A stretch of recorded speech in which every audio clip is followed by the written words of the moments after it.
प्यारे बच्चों, बिलाटिया एजुकेशन में आपका फिर से स्वागत है। आज हम आपके लिए फिर से लेकर आए हैं कक्षा 9 का हिंदी का ब्रज कोर्स, जो कि 2023-24 की विद्यार्थी कार्य पुस्तिका है, उसका संपूर्ण। इस वीडियो में हम पढ़ेंगे, ये देखिए, चैप्टर 6 यानी कि यूनिट 6 यानी पार्ट 6 आपकी ब्रज कोर्स की बुक का, जिसका नाम है, ये देखिए, आत्मकथा बोलते हैं, और नाम है डॉक्टर APJ अब्दुल कलाम, जो कि एक महान वैज्ञानिक और हमारे भारत के राष्ट्रपति भी रह चुके हैं। चलिए आगे चलते हैं। ये देखिए, ये वही है, इसमें हम पढ़ना है आत्मकथा डॉक्टर APJ अब्दुल कलाम के बारे में, जो कि आपकी ब्रज कोर्स की बुक है। उसके पेज नंबर 24 से लेकर 27 तक का हल है। चलिए शुरू करते हैं। ये देखिए, डॉक्टर APJ अब्दुल कलाम, एक आत्मकथा। ये डॉक्टर APJ अब्दुल कलाम की आत्मकथा है, जिसे यहाँ हम पढ़ेंगे। ये देखिए, मेरे बाल्यकाल में, मेरे का मतलब डॉक्टर APJ अब्दुल कलाम के बाल्यकाल में पुस्तकें एक दुर्लभ वस्तु की तरह हुआ करती थी। दुर्लभ का मतलब बड़ी मुश्किल से मिलने वाली, यानी उस टाइम डॉक्टर अब्दुल कलाम के टाइम पे किताबें बड़ी मुश्किल से मिला करती थी। अब वो कह रहे हैं, हमारे यहाँ स्थानीय स्तर पर एक पूर्व क्रांतिकारी मानिकम का निजी पुस्तकालय था। एक क्रांतिकारी हुए जिसका नाम था मानिकम। उनने खुद का एक पुस्तकालय था, लाइब्रेरी थी।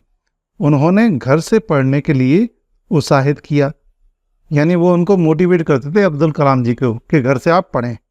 मैं अक्सर उनके घर से पढ़ने के लिए किताबें ले आया करता था। दूसरे जिस व्यक्ति का मेरे बाल जीवन पर गहरा असर पड़ा, वह थे मेरे चचेरे भाई शमसुद्दीन। वह रामेश्वरम में अखबारों के एकमात्र वितरक थे, यानी अखबार बांटने वाले थे, यानी वितरक, सभी जो बांटने वाले होते हैं उनको अखबार डिस्ट्रीब्यूट करते थे।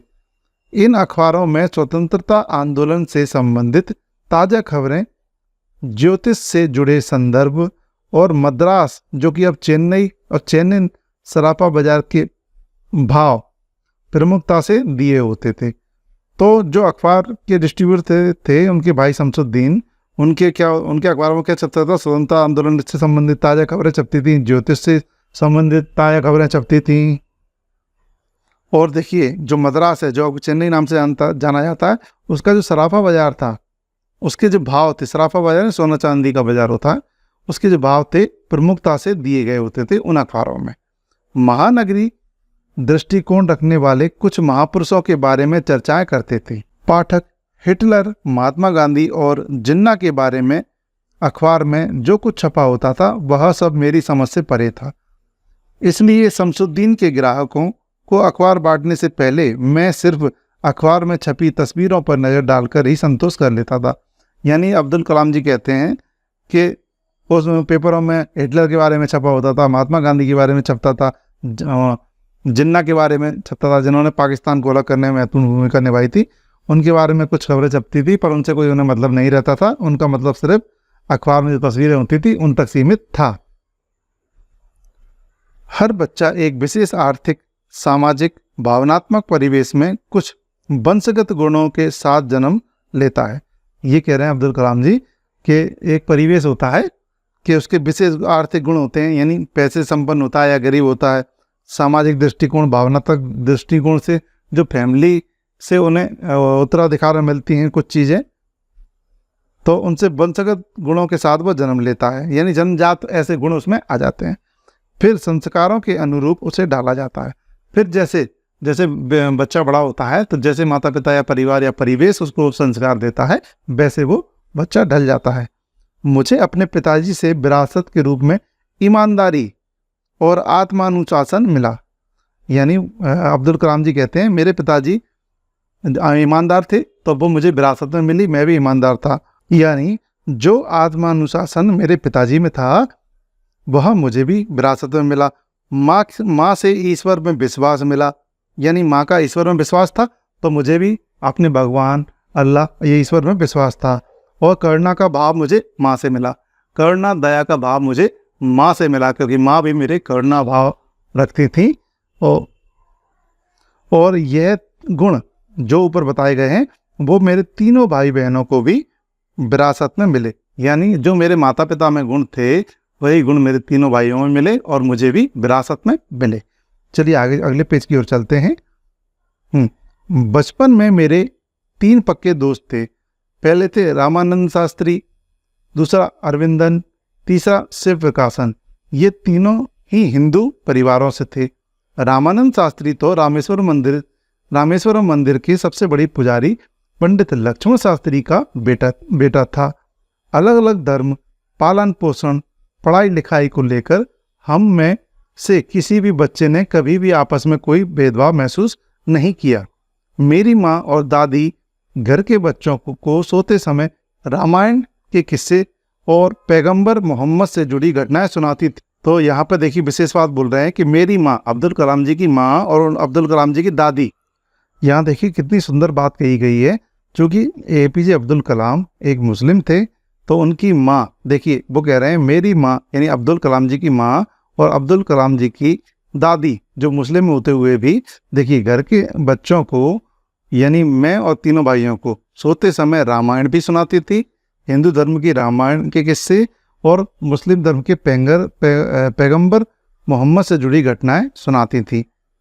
अब एक घटना वो बताते हैं। जब मैं 5वीं कक्षा में था तब एक दिन एक शिक्षक हमारी कक्षा में आए। मैं टोपी पहना करता था जो कि मेरे मुसलमान होने का प्रतीक था। यानी जैसे मुसलमान लोग एक टोपी लगाते हैं उससे वो मुस्लिम लगते हैं, वैसे ही वो टोपी पहने थे। मैं कक्षा में हमेशा आगे की पंक्ति में जनेऊ पहने हुए रामानंद शास्त्री, जो उनके 3 दोस्तों में से एक प्रमुख दोस्त थे, कौन, रामानंद शास्त्री जनेऊ पहनते थे, के साथ बैठा करता था। तो अब्दुल कलाम जी कहते हैं कि एक दिन कोई नया टीचर आया और मेरा दोस्त मेरा जनेऊ पहने हुए रामानंद शास्त्री के बगल में बैठता था। नए शिक्षक को एक हिंदू लड़के जो नए शिक्षक आए थे उन्हें एक हिंदू लड़के के साथ एक मुसलमान लड़के का बैठना अच्छा नहीं लगा। उन्होंने मुझे पीछे वाली बेंच पर बिठा दिया कि जाओ तुम इसके साथ में आगे नहीं बैठोगे, पीछे जाकर बैठो। मुझे बहुत बुरा लगा। रामानंद के चेहरे पर रुआंसी के भाव थे, यानी वो बोल नहीं पा रहे थे पर उन पे इस कष्ट का भाव झलक रहा था। उनकी मुझ पर गहरी छाप पड़ी। यानी रामानंद के चेहरे को देखकर मुझे भी मन ही मन बहुत बुरा लगा और रामानंद को तो बुरा लग ही रहा था। तो स्कूल की छुट्टी होने पर हम घर गए और सारी घटना अपने परिवार वालों को बताई। ये सुनकर लक्ष्मण शास्त्री, जो रामानंद शास्त्री के पिताजी थे, उन्होंने उस शिक्षक को बुलाया और कहा कि उसे निर्दोष बच्चों के दिमाग में इस तरह असामाजिक असमानता एवं सांप्रदायिकता का विष नहीं घोलना चाहिए। यानी कि सामाजिक असमानता और सांप्रदायिकता, सांप्रदायिक का मतलब विशेष धर्म को विशेष तवज्जो देना, ऐसा नहीं करना चाहिए। ऐसा विष अभी से ही बच्चों के मन में नहीं घोलना चाहिए। हम सब भी उस वक्त वहाँ मौजूद थे। यानी कि हम सब का मतलब अब्दुल कलाम जी और रामानंद जी वहाँ मौजूद थे। लक्ष्मण शास्त्री ने उस शिक्षक से साफ साफ कह दिया कि या तो वह क्षमा मांगे या फिर स्कूल छोड़कर यहाँ से चला जाए। उस शिक्षक ने अपने किए व्यवहार पर न सिर्फ दुख व्यक्त किया बल्कि लक्ष्मण शास्त्री के कड़े रुख और धर्म निरपेक्षता में अपने विश्वास से उस नौजवान शिक्षक में अंततः बदलाव आ गया। देखिए, जब 2 टूक शब्दों में लक्ष्मण शास्त्री जी ने उस शिक्षक से कह दिया था तुम्हें यहाँ स्कूल में रहना तो रहो, नहीं तो अपना बोरिया बिस्तर रख के निकल जाओ, तो उस शिक्षक की ये बात समझ में आ गई और उसे बहुत दुख हुआ और वो एक नौजवान शिक्षक था, उसने अपने आप को उस हिसाब से बदल लिया। चलिए आगे चलते हैं। कार्यपत्रक 1 देखते हैं। श्रुतलेख है, शिक्षक द्वारा बोले गए शब्दों को लिखना। शिक्षक आपके जो शब्द बोले हैं यानी इमला बोलते हैं, वो यानी आपके शिक्षक जो शब्द या वाक्य बोले उन्हें आपको लिख के दिखाना है, तो ये आपको अपने हिसाब से ही करना पड़ेगा। चलिए आगे बढ़ते हैं अगले कार्यपत्रक की ओर। यह कार्यपत्रक 2, यहाँ देखो शब्दों की संधि कीजिए। तो ये देखिए संधि विच्छेद दिया है, संधि करके शब्द लिखने हैं। तो यहाँ पे हम देखते हैं पहला तथा प्लस एव, तो ये हो जाएगा तथेव। ऐसे ही पौ अक का हो जाएगा पावक, सु आगत का हो जाएगा स्वागत, सुर धन ईस का हो जाएगा सुरेश, देव धन आलय का हो जाएगा देवालय, पुरुष धन अर्थी का हो जाएगा पुरुषार्थी, मही धन ईस का हो जाएगा महिष, भव उप का मतलब भावुक हो जाएगा। ऐसे ही सरलात का हो जाएगा, उल्टा करेंगे अगर संधि विच्छेद करेंगे तो सरल प्लस अर्थ हो जाएगा। देवऋषि का देखिए तो यहाँ पे हो जाएगा देव धन ऋषि। नारीश्वर का देखेंगे यहाँ पे तो हो जाएगा देखिए नारी धन ईश्वर। ऐसे ही निर्धन का देखेंगे अगर तो निर्धन का हो जाएगा निह और धन। अब देखते हैं यद्यपि का, यद्यपि का हो जाएगा यदि और अपि। शयन का हो जाएगा देखिए से और अन। नाविक का हो जाएगा देखिए यहाँ पे नौ और धन एक। और लोकोक्ति का हो जाएगा ये देखिए लोक धन उक्ति। चलिए अगले पेज की ओर चलते हैं, अगले कारपत्रक की ओर, जो कि है कारपत्रक 3। देखिए मूल शब्दों के साथ बाद में दिए गए शब्दांश जोड़कर शब्द बनाने हैं, यानी इन दोनों को जोड़कर जो शब्द बनेगा उसे यहाँ पे लिखना है। तो देखते हैं, आइए पहला देखते हैं विज्ञान धन एक। तो इससे जो शब्द मिलकर बनेगा वो हो जाएगा वैज्ञानिक। पृथ्वा धन वान, तो इसका अर्थ शब्द बनेगा इनसे मिलकर वो हो जाएगा पृथ्वावान। सम्मान प्लस इत, तो इसका हो जाएगा सम्मानित। गाड़ी प्लस वाला, तो ये हो जाएगा गाड़ी वाला। चट धन नी, तो ये हो जाएगा चटनी। फूक धन नी, तो फूक धन नी हो जाएगा फूकनी। गरीब धन ई, तो ये हो जाएगा गरीबी। किराएदार, तो ये हो जाएगा किराएदार। प्रयोग धनशाला यानी प्रयोगशाला। अब देखते हैं स्वभाव धन ई एक, तो स्वाभाविक। भारत धन ईय, तो ये हो जाएगा भारतीय। लकड़ धन हारा, तो ये हो जाएगा लकड़हारा। पालन धन हार, तो ये हो जाएगा पालनहार। धन धन मान, तो ये हो जाएगा धनवान। कड़वा धन आहट, ये हो जाएगा कड़वाहट। दुकान धन दार, तो ये हो जाएगा दुकानदार। तो चलिए अगले कार्यपत्रक की ओर चलते हैं। देखिए इस कार्यपत्रक 4 में, देखिए 4 में नीचे दी गई सूची दी है, जिसमें एक तरफ वैज्ञानिकों के नाम है, दूसरी तरफ उनकी खोज है, तो उनका हमें मिलान करना है। तो आइए हम देखते हैं यहाँ पर पहला सर आइजैक न्यूटन, इन्होंने क्या किया था, गति के नियम का आविष्कार किया था। दूसरा देखते हैं अल्फ्रेड नोबल, इसका देखेंगे हम, देखिए इन्होंने डायनामाइट का आविष्कार किया था। तो देखते हैं यहाँ पर तीसरा देखते हैं, इसका नाम है एमिल बेर्लिनेर, इसने देखिए क्या किया था, ग्रामोफोन का आविष्कार किया था।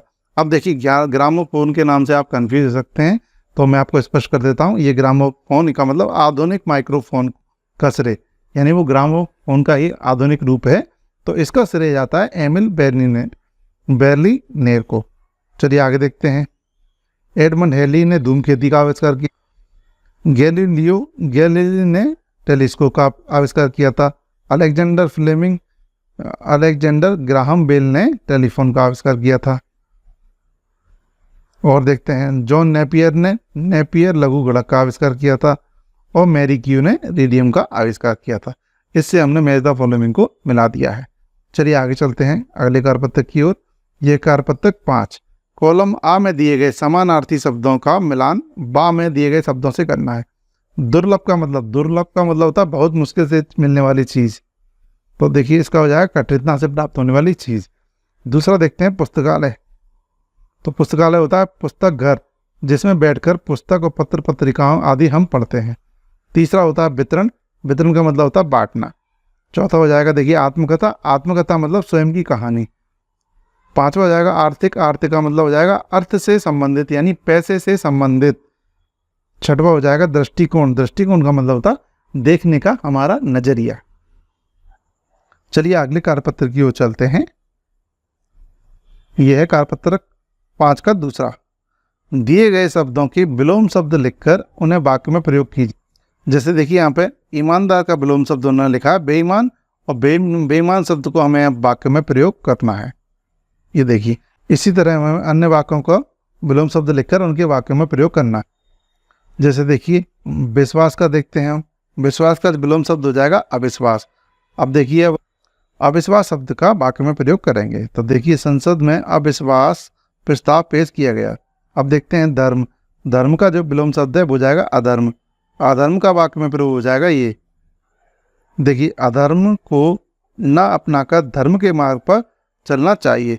अब देखते हैं नौजवान का हो जाएगा बूढ़ा। देखिए यहाँ पर नौजवान का हो जाएगा देखिए यहाँ पर नौजवान का हो जाएगा बूढ़ा, तो आइए बूढ़े का हम वाक्य में प्रयोग करें। एक दिन सभी को बूढ़ा होना है, तो हमने वाक्य में प्रयोग कर दिया है। असमानता को देखते हैं। असमानता का मतलब होता है, विलोम शब्द होगा समानता, तो आइए इसका वाक्य में प्रयोग दे देंगे। संविधान हमें समानता का अधिकार देता है। अब देखिए दुख, दुख का जो विलोम शब्द होगा वो होगा सुख, तो प्रभु की भक्ति करने से भक्त को सुख प्राप्त होता है। ये हमने वाक्य में प्रयोग कर दिया है। आइए गुण को देखते हैं। गुण का हो जाएगा अवगुण। अवगुण का अगर वाक्य में प्रयोग करेंगे तो इसका हम हो जाएगा, हमें अपने अवगुण पहचान कर उन्हें दूर करना चाहिए। अब देखते हैं अंत। अंत का जो विलोम शब्द होगा वो होगा प्रारंभ, तो देखिए ये सुबह का प्रारंभ व्यायाम से होना चाहिए। इस प्रकार देखिए वाक्य ये कार्यपत्रक हो चुका है। चलिए आगे चलते हैं। Thanks for watching and like and subscribe my YouTube channel.